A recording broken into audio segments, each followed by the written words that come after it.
We close the series of Rumi with a very, very nice quote.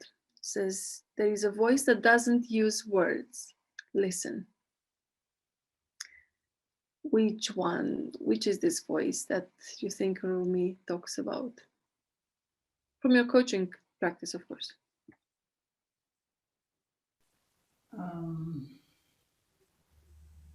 Well, the first thing that comes to my mind is, let's say, apply this quote to me.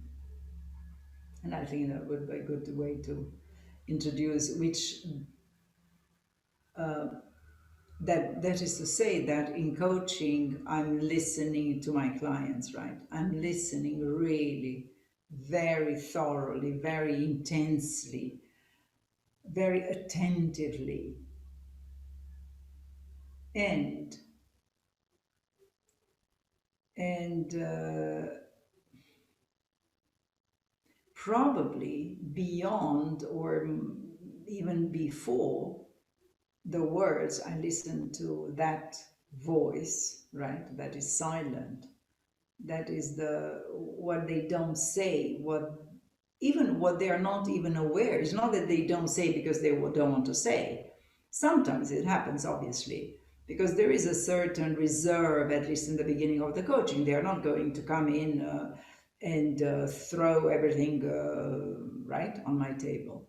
But there is this voice, silent voice, that they are not even aware of, or they, the voice that tells the truth, the whole truth, and sometimes they're not even aware of that truth. So that is to say that I'm listening to my clients beyond the words. I listen to this subtle and silent voice behind, and and the client that comes to my mind in that respect is that I was coaching. So again, it's a manager in the institutions, and he goes for a position of ambassador of the union. And so we have the first session. And in the first session, I wanted to, let's say, help him to understand the different personalities. On one hand, let's say, as a way to introduce self knowledge, and on the other hand, to introduce knowing others in order then to manage better people. And so we start the coaching session, and let's say 5 minutes or something like that, and said, you don't know, so we cannot talk about me because you don't know me, right? It's just 5 minutes. It was the first session, right? So it was the first session, the first 5 minutes. And then he said, we cannot talk about me because I'm the, you don't know me, right? Not, and I said, well, I saw your picture on WhatsApp, so I know who you are. And that was, like my client was like shocked and said, no, I can't believe you. I said, okay, do you want me to tell you who you are, right? With strengths and weaknesses, and what is that you like, what is that you don't like, and so on. And I went describing, let's say, in some words, the personality. And then we went from there, right? Um,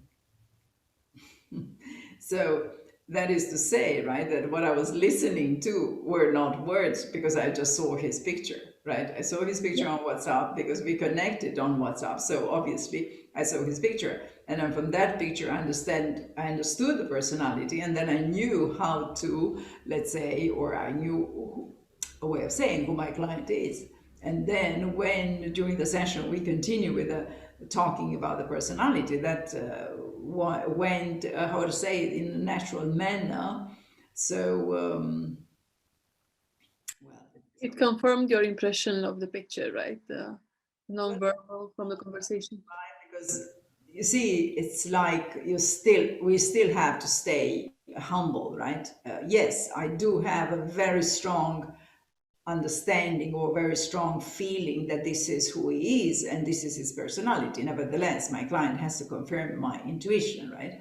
And then he confirmed my intuition. And so I would say that this is the first meaning that I could see to the Rumi's quote. And obviously, the second meaning would be that as a manager, for example, then you have to listen to your collaborators and you have to listen beyond the words into this silent voice.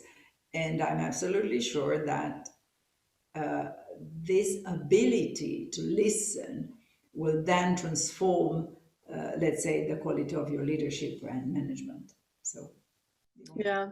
is yes, do follow this or do listen to this silent voice.